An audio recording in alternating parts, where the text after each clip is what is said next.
Money isn't just sitting in your wallet. It's sitting inside your mind.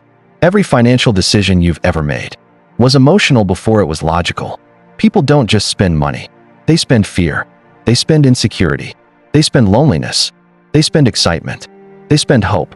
And until you understand that, you'll keep wondering where your money went, without ever realizing where your emotions took it. Most people believe money is a numbers game. Earn more. Spend less. Save the difference. It sounds simple, but if money were only about numbers, everyone earning a good salary would be financially secure. They aren't, because money isn't just mathematical. It's emotional. Think about the last time you bought something you didn't actually need. Chances are, you weren't buying the product. You were buying a feeling, confidence, relief, status, comfort, excitement. We rarely spend because something makes sense. We spend because something makes us feel something.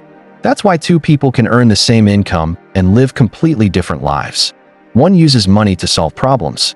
The other uses money to escape emotions. One pauses before making a decision. The other reacts to how they feel in the moment. The paycheck may be identical, but the psychology isn't. The truth is, most financial decisions are made in seconds, but they're shaped by emotions that have been building for years. That's why changing your income doesn't automatically change your financial life. If the emotions stay the same, the habits usually do too. Money doesn't change people. It gives them permission to become more of who they already are. The generous become more generous. The reckless become more reckless. The patient become wealthier. The impatient become louder. That's why money isn't a test of intelligence. It's a test of character. It doesn't create your habits. It exposes them. The mistake most people make is believing that the next paycheck will solve everything. They tell themselves, if I earn more, I'd finally be good with money. But money has a strange way of revealing the truth. If you don't know how to manage your decisions before money arrives, those same decisions will quietly follow you into every new level of income. More money doesn't erase old habits. It gives them a bigger stage. What's fascinating is that people rarely spend money for the reasons they think they do. They think they're buying a watch, a car, or a new phone. Sometimes they're buying acceptance. Sometimes they're buying confidence. Sometimes they're buying the feeling of finally being enough. That's why two people can buy the exact same thing and walk away with completely different emotions. One bought an object. The other bought an identity. The real psychology of money has very little to do with numbers. It has everything to do with the stories people tell themselves. Every financial decision answers a question you may not even know you're asking. Will this make me look successful? Will this make me feel secure? Will people finally respect me? Money becomes dangerous the moment it stops being a tool and starts becoming a substitute for self-worth. That's why some people can never have enough. It isn't because they need more money. It's because they're asking money to do a job it was never created to do. No amount in a bank account can silence insecurity. No luxury purchase can create lasting confidence. And no paycheck can give someone an identity they've never built for themselves. The biggest illusion about money is believing there's a number that will finally make you feel secure. People spend years saying, if I could just make this much, I'd finally relax.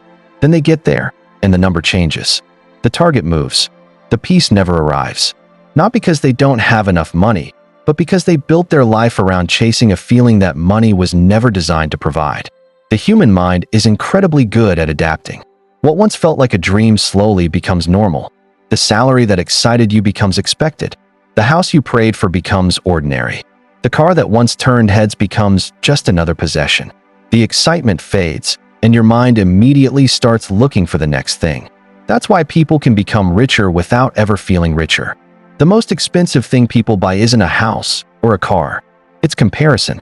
The moment you measure your life against someone else's, money stops being about freedom and starts becoming a competition. Suddenly, your success doesn't feel successful because someone else has more. Your progress doesn't feel like progress because someone else moved faster. Comparison has a way of making abundance feel like scarcity. And here's the dangerous part. The race never ends. There will always be someone earning more, owning more, traveling more, posting more. If your relationship with money depends on being ahead of someone else, you'll spend your entire life chasing a finish line that doesn't exist. Real financial peace begins the moment money stops being your scorecard. The healthiest relationship with money isn't built on proving something to the world. It's built on knowing exactly what money is supposed to do for your life. Because the moment you stop using money to measure your worth, you finally start using it to build your freedom. The psychology of money isn't really about money. It's about the person making the decisions. Every dollar you earn eventually leaves your hands, but how it leaves tells a story. It reveals your fears, your priorities, your patience, your discipline, and sometimes the wounds you've been trying to hide. Money doesn't speak. Your decisions speak for it. That's why two people can receive the exact same opportunity and create completely different futures. One sees possibility. The other sees risk. One sees a chance to grow. The other sees a chance to lose. The opportunity was the same. The psychology wasn't. Long before wealth appears in a bank account, it begins in the way a person interprets the world around them. The goal was never to make money your identity. The goal was to make money your servant. The moment money starts telling you who you are, what you're worth, or whether you've succeeded, you've given it far more power than it deserves. Money should create choices, not control them. It should expand your life, not become your life. The people who build lasting financial freedom rarely have a perfect relationship with money. They simply refuse to let emotions make permanent financial decisions. They understand that fear can be expensive, impulse can be expensive, pride can be expensive, and insecurity can become one of the most expensive habits a person ever develops. So before you ask yourself how to make more money, ask yourself a harder question. What kind of person am I becoming around money? Because the greatest investment you'll ever make isn't into a business, a stock, or a property. It's into the mind that will make every financial decision for the rest of your life. If you enjoyed this conversation, subscribe and join me for the next one.